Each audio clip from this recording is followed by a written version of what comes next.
Yeah. It's hard for me to be like, you just did this, but I have to forgive you. And the reason why you did it, the foundation of why you did this specific thing is weak as hell. It's rooted in nothing. Like, you did this because what? You were upset today because whatever, some silly reason, and I have to accept it. And that'd be hard for me to accept. I just be zero tolerance for shit. But that's a me thing. I know I have to like learn to forgive and love no matter what. Make them sacrifice. Yeah, and long-term relationships, forgiveness. Yeah. I mean, every single day. Yeah. That's what you have to deal with. That shit is hard, right? Especially, like, because long-term relationships, right, y'all just packing on stuff like that. Yeah. Over the years, man, somebody still might be, or one person still might be salty about something that happened 3 years ago. Yeah. Hey, let's talk about it. Let's get it on the table. See, that's the thing, and I like talking about it. Like, I like saying, like, shit, you did this. Yeah. And, being blunt. Like, you did this, and that hurt my feelings. And either one or two things happen. Either I'm a bitch-ass nigga because I said my feelings, or either it get used against me later on. So the disrespect, see, that's what we have to learn as ladies as we grow. Not just to demean a man in that aspect, because they'll lose respect for us as well. Yeah. When we do that, that's something I learned for sure, and had to work on myself and continue to work on, to always keep that respect level. Yeah. You think men are more sensitive than women? Do I speak for all men? Yeah, let's speak for all men. I feel like men are emotional when they say they're not. You guys' emotions don't change as often as women, but the emotions are definitely there. Yeah. And I don't think a lot of men learn to recognize those emotions and how to deal with them, so they just say we're the emotional ones. But in actuality, you guys have quite a bit of emotions. You got a baby boy now. Is that something, emotional intelligence? Is that something you want to instill into him? Oh, for sure, definitely. Like it's okay to cry, to feel things, to express yourself, and because I think that's what my husband kind of struggles with, being able to express how he feels. Because a big thing he always says is, "I'm just scared to how you gonna react and what you gonna say." Cause I'm an Aries and I'm a motherfucker. I ain't gonna lie. So I don't get that from you. That's crazy. I don't get that from really? you. Really? But in a relationship, yes, I'm a very strong-willed person. So and that's the background I guess you want to get into. Let's talk about, but. Yeah, we can go. We really hadn't started the show. I mean, we can start the show, I guess, formally. It's the ChoppedByT podcast. I got Trina on. Hey y'all. Yeah, I do though. I want to talk about that. That are you the oldest of your siblings?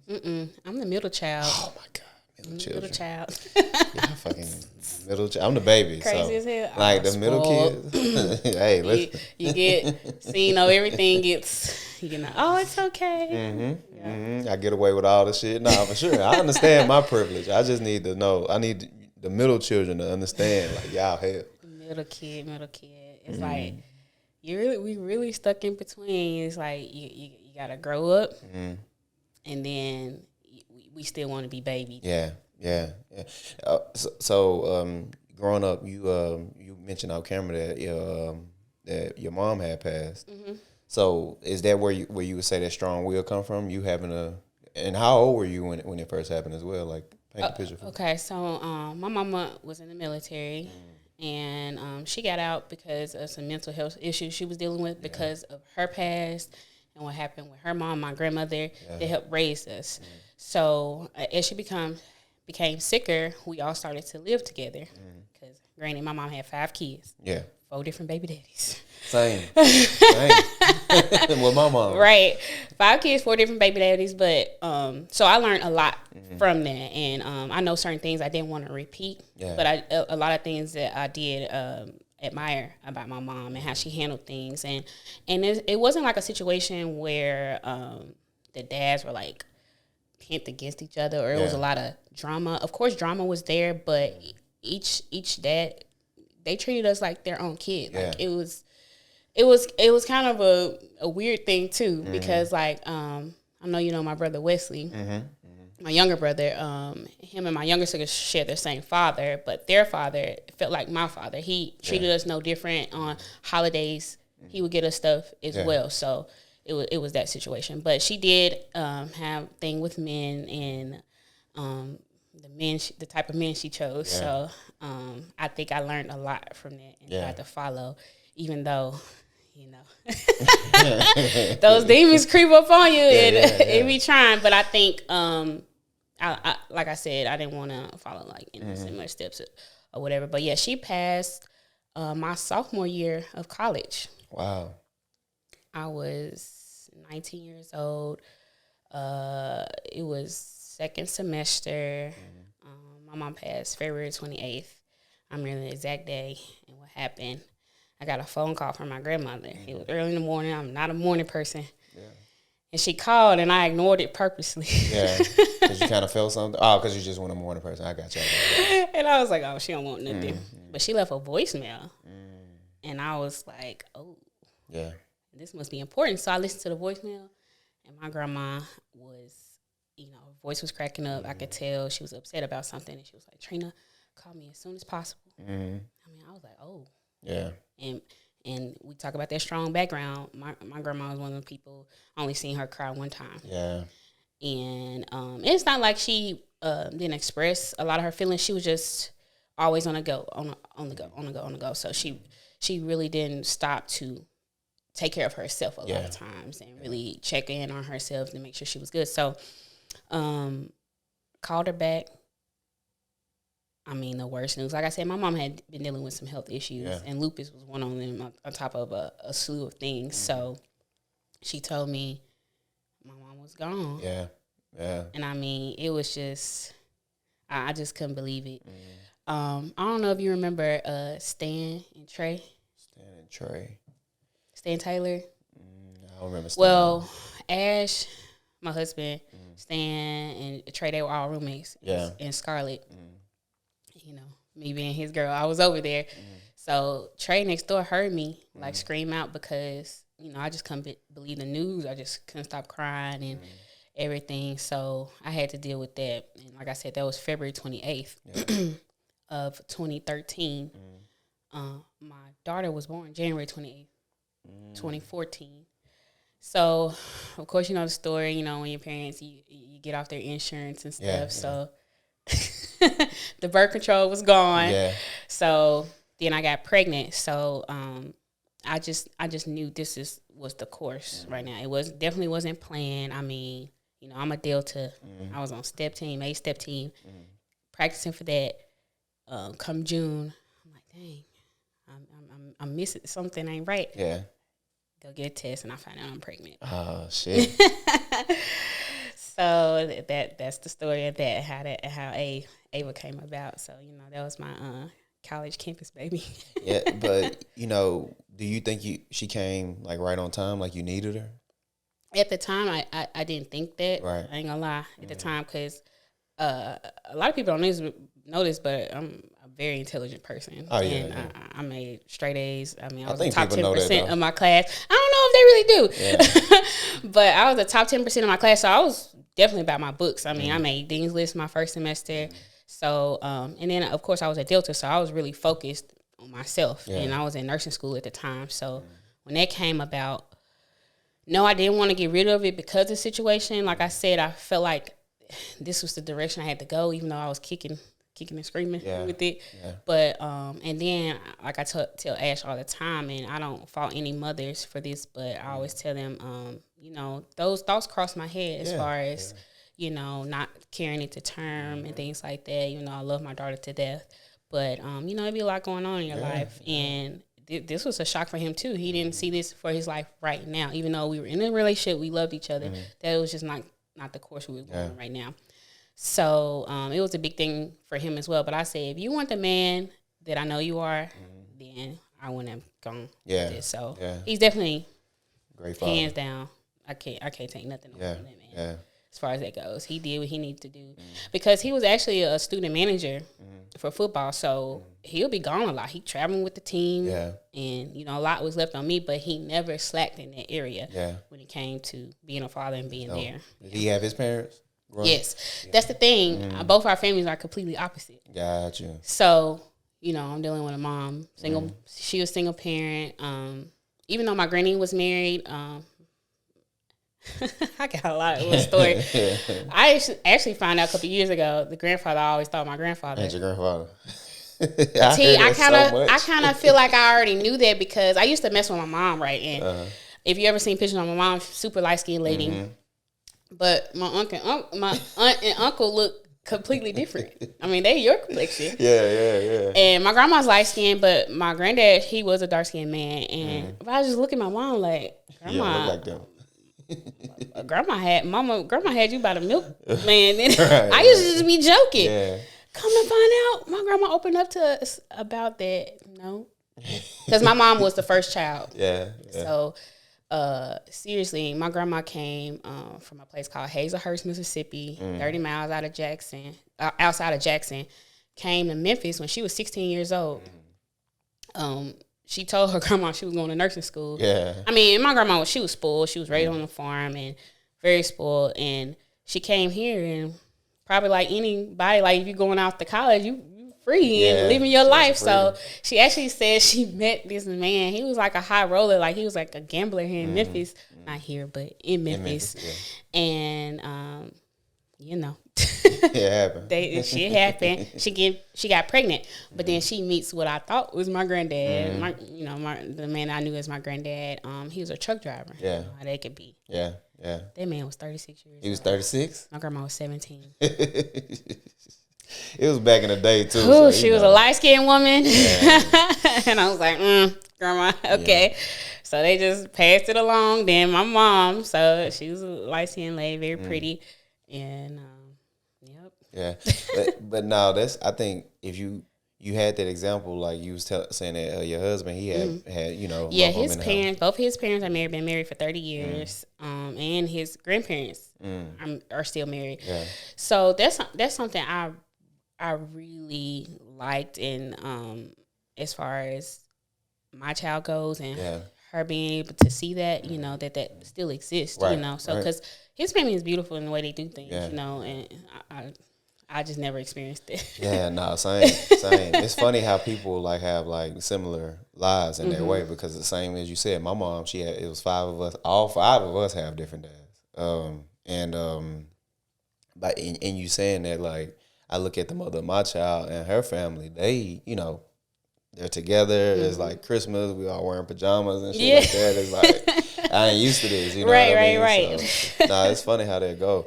I want to go back with your mom. So when you find out the news in the moment, like how do you cope with it? I imagine it must have been pretty hard for you.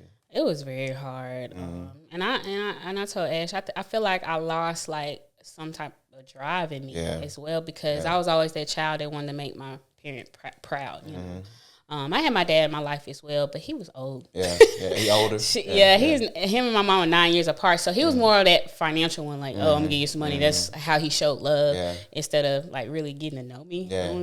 Because I feel like he was like, you having sex? What the hell? Sorry, I was like 19, 20 years old. Yeah. So he was, shocked when I told him, but it was kind of unexplainable. It's something I don't even wish on my worst enemy to lose a parent. Yeah. Especially during a time like that. You're in college and you're getting to know yourself and growing into being a woman, So it was a very trying time. And like I said, I feel like I lost a little drive around that time. Yeah. Mm-hmm. How did you regain it? It took a minute. Yeah. I'm not going to lie, because like I said, within a year I became a mother. Mm-hmm. So on the outside with people, you kind of become a robot in a sense, and I'm just doing it, going through the motions, because after I'm gonna go back and give you a little backstory. After I came offline, I wasn't really in my books as much. So I had originally gotten into the nursing program, but then I made a C- in one of my classes that I need, and you need at least a C. Mm-hmm. So got kicked out before I even started. Mm-hmm. Long story short, it took me three tries to get back into the nursing program. So I finally got back in, but had my daughter. So, that was hard, going to class and keeping up with studies and stuff. So I ended up just stopping that major altogether and majoring in something else. But it was just, like I said, going through the emotions for quite some time. I don't feel like I really got out that fog of my mom being gone and really accepting that until about after I graduated, maybe a year after I graduated, which was about, this is around the time like 2017. Yeah. Yeah, honestly. Now, listen, I can only, because even now, like with my mother, like I told you on camera, I'm taking care of her, and she has Alzheimer's, so it kind of feels like I'm losing her as well, and it's weird, you know what I mean? And I know it's nothing compared to you actually not being able to have your mother around. Right. I remember you talking about that. Yeah. Because your mom was a little bit older. Yeah. And I don't think I told you this, but my mom actually started to suffer from dementia, which is kind of a little bit step below Alzheimer's. But she would forget certain things and accuse us. Yeah. Because they really don't remember. Yeah. So little small stuff like, who took my medicine when she took it? Yeah. I'm like, girl, I don't want to take your medicine. So she would do little things like that. So she would be kind of losing her mind a little bit. Yeah. No, I just think, like I was telling you, we go through so much. Everybody has a story, and I see you now. You know, you're a mother, you're a wife, and you graduated, you accomplished. In the moments when you're going through that, and I'm asking for myself, right? Because I'm kind of living through my own like little rough patch right now. What do you do to get through that? What do you do to make sure that you're okay on the other end? So I know you're a father as well, so you just need those motivating factors. Number one, it's a big thing to look inside yourself as well. Like, what am I doing and why am I doing this? Right. You know, so a lot of things I was doing in my life wasn't really serving me. So, like I said, I had to look inward and then look around. Yeah. Like, I got this baby, this little toddler staring back at me. You know, what do I want her to think about her mother? You know, as she starts to realize and become aware of the world like she is now. My daughter's gonna be 10 on the 28th of this month. 10. I have a 10-year-old. So at that time, I was really doing a lot of self-reflecting. Like, I mean, it wasn't as deep as people like to think, but it was more so, what am I doing and why am I doing it and where do I want to see myself going? Yeah. So I had to do that self-reflection. Like I said, look around me, who is depending on me. And then at the same time, Ashton had a big part of that as well because, we're still in a relationship at this point. Yeah. Very long-term relationship, and we have to be parents. We have to work together, and we eventually want to mesh our lives completely together. Yeah. So that was a big part of it. Like, I had to get myself together and make sure that I'm on a path that is beneficial for my family. Yeah. So, how hard was that, being married and well, we weren't married just yet. Well, I mean, it took a minute. Yeah, the relationship. I mean, like just having that relationship, you gotta. Because for me, that shit was difficult. You know, having. Oh, I don't know why people don't think it was difficult, but me and Ashton been through some stuff. Yeah, and especially early on, then being in college, like that's what I mean too. That's what I was getting at being in so college. Much temptation, so much temptation. I mean, so it was just. Yeah, had to grow up and mature, and like I said, it was just so hard not to fall into that same pattern because, of course, being a woman and you look a certain type of way, you're gonna get a certain type of attention, and can't help it. Women, we like attention. Yeah. So I had to steer away from that a lot. So I had to really back and get into my bubble because I respected my man at the same time. I didn't want to lose him, and same goes for him as well. It was temptation on his end, but he worked. And, had to be, out of the scene a lot of times because, like I said, he was a student manager. So it was almost like he was a football player. He didn't have a lot of time on his hands. So when he wasn't around, it was just like in the back of my head, oh, my God, but I shouldn't approve of this. But still at the same time being young people and giving each other grace. Yeah. So, no, we weren't perfect. Yeah, and being a Delta. You're immersed in a lot of different. I'm telling you. No, I get it. It was a struggle. Yeah. But at the same time, I still had respect for our relationship and him as a man because, I mean, he gave me no reason to, disrespect him in any type of way. Right. So. Nah, and that's amazing because a lot of people wouldn't be able to, they would give in to those temptations. Yeah. And that. I ain't saying I didn't. Well, I'm not perfect. Well, I mean, be I guess disrespectful. I'll say like a lot of people would be and wouldn't be able to even consider their man or wouldn't consider their man or their woman. You know, I know I wouldn't. I'll be honest, I wouldn't. I would not back then. Now I would. You know, right? Because it'll be even people like some football players that didn't know we were together and would hourly say it to him, and he'd be like, "Oh, that's my girl." They'd be like, "Oh," but then still turn around and still try it. And I'm like, "Do you know such and such?" He'd be like, "Yeah, I know he's trying to talk to you anyway." Yeah, dudes don't care. Not at all. They don't care. Not at all. To this day. But y'all still through all of that, y'all ended up getting married though. Right. Because when you in that long term of relationship and you really get to know each other, like you be on another level of knowing each other. So all that outside noise gets really muffled, you know, and as you guys grow together and get stronger, because when you're young, like I said, you're weak to the temptation and you're still learning each other. So y'all are on two different wavelengths. Once you get on that same wavelength and y'all, can't nobody infiltrate, you know, so it gets real different. Yeah. What is the hardest part about marriage? I'm asking for a friend because I'm not familiar. I don't think I get married. Communication. That's the hardest part. Shit. What do you feel like is the hardest part? And you're not even married, but what you feel like? On the outside looking in, I feel like the hardest part is just being with one person forever. Just being with that one person, seeing that one person, dealing with them forever. Okay. So that's a question I have for some people. Okay. What makes that hard? I don't know. I guess. Okay. You feel like you're gonna want other people? Yeah. But in what aspect? Definitely sexually. For right now, you know, I feel like I just haven't landed with that same person, or not even. Do you think sexually. that's natural in men though? Because I asked Ashley. We have very open and honest conversations. Yeah. What did he say when you asked that? Like, do you think that's natural? Oh, he definitely looks. Yeah. And I can't fault him for that. You know, he's a man. And I hope you do look, because I like heterosexual men. Yeah. So I don't expect you not to. Yeah.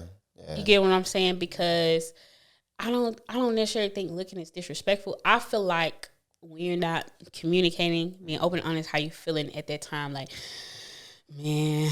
Yeah. And I know that's probably hard for a man to tell your woman. I'm thinking about I'm not saying I'm thinking about something else, but like I said, Ash is different. He never gave me a reason to think otherwise. I know he looks and I know he's interested, and we have conversations about him liking posts and all that type of stuff. Like, you can look at it. Why you gotta like it? Why you gotta like it? Yeah. I see your name when I'm scrolling. That's what the one of my child. It's just so irritating. Like, that's what you like, but I just know his type, so I know he's gonna like it. So I had to grow up and just get out of it. Like, it don't matter, because women, we're not gonna be so obvious and so I like to say thirsty, right, and just like it. We're gonna be like, ooh, and then keep scrolling. Keep going. That's it. But being with one person, I feel like it's an everyday thing. Like, you choosing that person. It's not like, oh, you get married, boom, that's that one choice. It's every single day. Every day you consider choosing. Yeah. It's funny you said that about the liking post. The mother of my child, she just said that the other day. Every time I'm strolling, all I see is your damn name liking pictures. I'm like, listen, it's Instagram. You're supposed to like pictures. They get serious, and I don't want to expose, like, because they told me this in confidence, but the young people, the younger relationships, I mean, they breaking up over there. Yeah. Just likes. Because men, like, you know how back in the day, not back in the day, damn, we old. But we are old. You know how it used to be like a girl walk past and you look back? It's kind of like that. Yeah. Like, you're going to condemn him for that. Like, I feel like, give men grace. Yeah. They're men. Let your man be a heterosexual man. Like, you know, of course, before he was with you, he was looking, so and he found you. But I don't feel like it's as deep as some of the younger couples and relationships, especially the women, make it seem. I think it's something literally to like it, and then they keep scrolling. Yeah, I think it's something to it though. You know, social media, we're gonna have to study that and the effects on relationships later on, because it's affecting them seriously. Because I got a young couple that I won't say mentoring, but they come to me for advice. Yeah. I mean, if you look, like, the statistics say, I think it was like 30% of men are single now. 30% of men under the age of 25, or between the ages of 20 and 25, single now. I may be, the ages may be a little off, but. You think that's because of social media? I think social media plays a part in there for sure. You know, because it's just, you get so desensitized. Back when we was younger, it was just the idea that it may be other beautiful women out there. But now when you look on social media, you see a lot of them. It's like unlimited. A plethora. Right? It's, you know, and it's like, oh, I can have her. I bet I can get her. I want her. Like, but is that fulfilling? Nah, it's not. At the end of the day. It's not. You know what fills me is my family. Like, see, on Christmas, having like matching pajamas and stuff like that with the mother of my child. So I think that's something you have to weigh, you know. I know this temptation, but is it worth my family? Do I want to miss out on the matching pajamas? Yeah. Sometimes I'll be like, yeah, fuck them pajamas. Nah, I'm bullshitting. I'm bullshitting. Is it that worth it? I guess that's something if you become in a committed relationship like that, is it gonna be worth losing all that? Because I know some of the who was somebody recently that was talking about this, and dang, I can't think of their name, but I mean, it was celebrity person with fame and unlimited resources to women, and they were saying at the end of the day, they want to go home to their family. I'm glad they said something like that, so the young men can hear, like, you know, it's fun for a while, but then it get boring. Like, I don't know, still. Nah, it get boring. Like, it do. Because I had the chance to be out and just being a bachelor doing what I wanted. I honestly think it's you guys' nature. People may disagree about that, but I feel like that's a natural thing in a man. I think it is too. At least for me, you know, all this damn, especially, you know, an active man, like a man who out working out and always moving and stuff like that. You know, them urges and stuff like that be there, you know. But it's good that y'all can have like a conversation about that. I really can't have those types of conversations without it being used against me. That's definitely a mature part in the conversation, because years ago, no. But as you mature together, why not? We talk about everything else. You have to. I mean, we've talked about everything from our fantasies to stuff like that. You know, just what we're thinking on a daily basis. So you have to pick each other's brain. I hope to achieve that type of maturity in my relationships. I'm there. I feel like I'm there. Yeah. I feel like I can hear, you know, a woman say what she wants and what she, you know. Well, no, I will say this. I did tell the mother of my child when we had, I don't like the idea of her having sex with other men. Like, even if we not together, I don't like that. Right. Does any man? Yeah, and I was like, I don't like that. I don't like the idea of you, like, lusting over another man. Like, oh, no. Yeah. Well, I ain't gonna lie. Some men do. There's like a kink of it. So let me not. Yeah, some men do. I see that, though. I've seen, you know, me and my partner, we just had an episode. We talked about that, TJ, where a man will watch him. That's crazy. Like, you know what? I think I was so sheltered as a child. I really didn't realize it's some freaks. There's some freaky shit out here. There's some freaky people and some freaky shit out here, for sure. I mean, the shit I've learned over the last couple of years, I'm just like, Lord. And they stayed like, people like this stuff. Yeah, I'm waiting to hear from, you know, I've been putting it out there like, hey, I want a couple that's in an open relationship, you know, or a guy who is what they call it, a cuckold. You know, that's a man who likes watching his wife have sex. So I want them on the. You're going to have to cross over to the vanilla side. Right. Because a lot of them do that. I don't know if that's heavy in our culture, but as far as watching them have it, because I know somebody personally that was invited to something like that. Yeah, invited to it. Yeah, they love inviting black people to that shit. I swear they do. Exactly, like. Nah. Why? But yeah, okay. So now you have your baby boy. You listen. That's and you got and I had to tell people we have to think, or I have to think that there was two different parts of my life when I had my daughter, and now when I have my son. 10 years apart too. She's so much older than him. Really 9. He gonna be 1 in March. 9 years apart. Hey, that's a big difference. Like they'll live an entirely different life. You know. Huge. That's kind of like how it is with me and my brother. My brother is closest to me is 12 years older than me, and we live totally different. The internet wasn't a thing when he was, you know, like younger. So, you know, but I tell him, like, I have a son. He loves me, but he loves his mom I think twins. Yeah, me having twins. It's crazy. Yeah, we do look alike. But he loves his mom like way more than me. You know. Why you feel like that? Just because I won't say love. He definitely likes her more than me. Like for me, it's all right. Let's have some fun with daddy. But with her, it's like if she wants a hug, he'll hug me. He might smack me or something if I want a hug or something like that. Like I can't really. I don't know. I can't really put words to it, but it just seems like he likes her, or maybe even loves her more than me. He's always at her hip, you know, and she has that. And I guess maybe because, well, I can't say that because girls, they had, you know, they were in the womb as well. But I don't know. He just, do you feel that bond already with your son? I'm gonna comment on what you just said, but I just recently seen a post about a child and relationship between the mom and the dad, and they said the child looks at the mother for love and nurturing. When they look at the dad, it's fun and entertaining because sometimes I feel like when I want to have fun and play, they don't want to play with me. Yeah. Like they want to play with Ashton and with Daddy. But when it comes to love and the nurturing and they're crying and they're hurting, they come lay on me. So with my son, that's kind of how it is. Yeah. He has this thing, right? He loves his pacifier. And he want to put it in your mouth and put it in his mouth. Like, wow. So we'll pretend like we have it in our mouth, but he constantly plays with Ashton and Daddy. I mean, laughing, kikiing. But when it come to me, he's like, I'll come lay on you. And, you know, because I breastfed him for a while. And he just comes to me for love and nurturing, and he'll lay on me. Not saying he don't lay on Ashton, but he plays with him a lot more. So it might not be that he don't love you more, or love you less. Yeah. It's just he looks at you in a different capacity. You know? I do want the love and nurturing though. Like I'm more of that. Like I'm more of like, come here, baby. Like, you know, I always been like that with him.